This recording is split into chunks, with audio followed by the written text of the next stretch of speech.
அனைவரும் எதிர்பார்த்த பிரபல நடிகர் பிரபாஸ் நடிப்பில் உருவாகி இருக்கும் சலார் படம் இன்று வெளியாகி இருக்கிறது.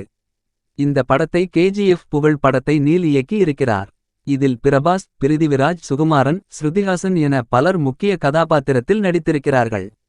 கான்சாரின் கற்பனை நகரத்தை மையமாக வைத்து படத்தை இயக்கியிருக்கிறார்கள். இந்த படம் ரசிகர்கள் மத்தியில் வெற்றி பெற்றதா இல்லையா என்பதை பார்க்கலாம். படத்தில் ஸ்ருதிஹாசனை வில்லன் கேங்கில் இருக்கிறார். அவரை காப்பாற்ற பிரபாஸை கோபி என்பவர் அனுப்பி வைக்கிறார்.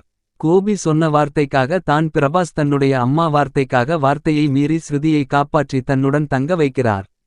மேலும் பிரபாஸிடம் சண்டைக்கு போகக்கூடாது என்று அவரின் அம்மா சத்தியம் வாங்குகிறார். இதனால் பிரபாஸ் சண்டையிலிருந்து விலகி இருக்கிறார். இருந்தாலும் பிரபாஸை பலருமே வம்பு இழுத்து கொண்டிருக்கிறார்கள். ஒரு கட்டத்தில் ஸ்ருதிக்கே பிரச்சனை ஏற்படுகிறது. இதனால் பிரபாஸிடம் வாங்கிய பிரச்சனை அவருடைய தாய் மீண்டும் வாங்கிக் கொள்கிறார். பின் வெறி கொண்ட வேட்டையாடும் மிருகமாய் பிரபாஸ் மாறி ருத்ரதாண்டவம் ஆடுகிறார். அதிரடி ஆக்சனாக இருக்கிறது.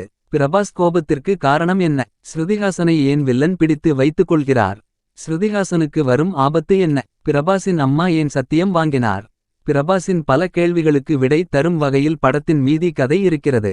படத்தில் பிரபாஸ் அவர்கள் ஆக்ரோஷமாக வன்முறையின் மொத்த உருவமாக மிரட்டி இருக்கிறார். ஆனால் எமோஷனல் காட்சிகளில் கொஞ்சம் சுதப்பிவிட்டார்.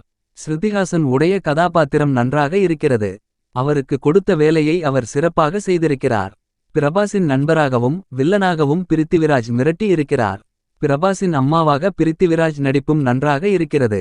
இயக்குனர் கதை நன்றாக இருக்கிறது.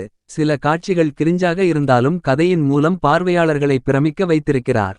முதல் பாதி பொறுமையாக சென்றாலும் இரண்டாம் பாதி பட்டையை கிளப்புகிறது. ரவி பன்சூரின் இசை எதிர்பார்த்த அளவிற்கு இல்லை என்று தான் சொல்லணும். படத்திற்கு பக்க என்று கலை இயக்குனரின் வேலை தான். வசனங்களும் மிரட்டி இருக்கிறது. ஆனால் படத்தின் சில காட்சிகள் கேஜிஎஃப் படத்தை நினைவுபடுத்துகிறது. மொத்தத்தில் ஒரு சுமாரான படமாக இருக்கிறது. பிரபாஸின் நடிப்பு கதைக்களம் இரண்டாம் பாதி அருமை. ஆக்சன் சண்டை காட்சிகள் ஒளிப்பதிவு எடிட்டிங் சூப்பர். முதல் பாதி பொறுமையாக செல்கிறது. பாடல்கள் சொல்லிக் கொள்ளும் அளவிற்கு இல்லை. சில இடங்கள் கேஜிஎஃப் ஐ நினைவுபடுத்துகிறது. பிரபாஸ் எமோஷனல் காட்சியில் இன்னும் கொஞ்சம் சிறப்பாக நடித்திருக்கலாம். லைக் பண்ணுங்க, ஷேர் பண்ணுங்க, சப்ஸ்கிரைப் பண்ணுங்க. மறக்காம கீழே இருக்கிற பெல்ல